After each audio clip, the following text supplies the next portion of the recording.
తెనాలి పట్టణం ఐతానగర్ కు చెందిన 70 ఏళ్ల వృద్ధ మహిళ వద్ద నుండి కొడుకు కోడలు కొంత నగదు బంగారాన్ని లాక్కొని బయటకు గెంటి వేశారని వృద్ధురాలి కూతురు ఎస్పీకి ఫిర్యాదు చేశారు.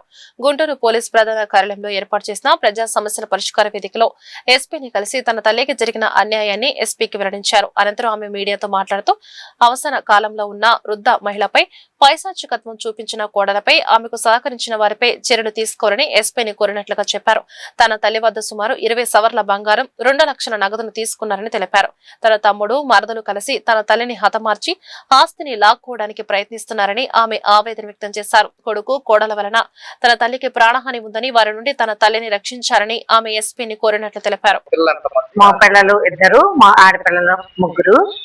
ఈ పెద్ద బాబు ఈయన మురళి కనపట్టలేదు. నా భార్య కంప్లైంట్ ఇచ్చి నేనే పోషిస్తున్నానని ఇచ్చి మళ్ళీ మా అమ్మగారి ఇంట్లో దూరి అదంతా ఎందుకు అంటే ఈ వృద్ధురాలు బయటకు రాడు, మా చిన్న తమ్ముడు వ్యవసాయం చదువురాదు, వీళ్ళ ఆస్తి కాజేయటానికి నేనే వారసురాలని నా పిల్లలే అని వచ్చింది. ఆమె అసలు ఇంటికి కోడలుగా వచ్చినప్పటి నుంచి వీళ్ళ అమాయకత్వాన్ని చూసి అందరి మీద 498 కేసులు వేస్తా ఉంటది, కోర్టుకు వెళ్తా ఉంటది. భార్యాభర్తలు ఇద్దరు ఎందుకు కేసు వేస్తారో ఎందుకు కొట్టుకుంటారో ఎందుకు అనేది మాకైతే తెలియదు. వాళ్ళిద్దరు మళ్ళీ కలిసిపోయే ఉంటారు, కేసులు వేసుకుంటారు. మా అమ్మని దడిపించి పొలాలు అమ్మిస్తారు, డబ్బులు తీసుకెళ్తారు. ఎప్పుడు దడిపేయటం. వాడికి విడాకులైన భరణం తీసుకుంటుంది, మళ్ళీ కలిసే ఉంటున్నారు. అసలు వాళ్ళ రిలేషన్ ఎలాంటిదో కూడా మా ఊరి వాళ్ళకి మాకు తెలియదు. మేము పట్టించుకోం. ఆమె పద్ధతి మాకు నచ్చదు. అవును, గేమే అనండి ఇది. ఈ అందరి తినేశారు. నాది, మా అమ్మ, అందరి తిని. ఇప్పుడు చిన్న అదే తమ్ముడిది అమాయకుడు కాబట్టి వాడిది, అమ్మది తినేయడానికే వచ్చారు. ఇప్పుడు అమ్మది నాన్నది 3 భాగాలు చేసుకొని 3వ భాగం అమ్మది కూడా 2 కొడుకులకి ఇచ్చింది నన్ను చూస్తారు అని డాక్యుమెంట్ కూడా రాసింది.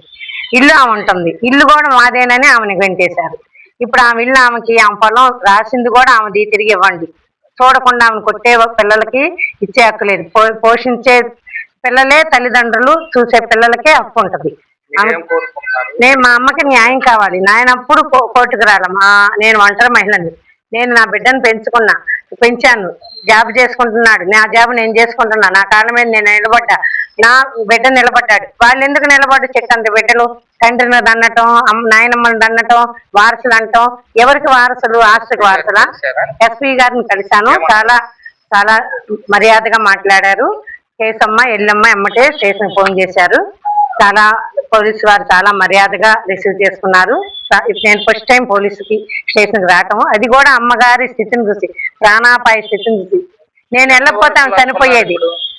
ఆమె ఒంటి మీద అన్ని తీసేసుకున్నారు. ఇంట్లో తాళాలు వేసుకొని ఏం సర్దుకొని బయటికి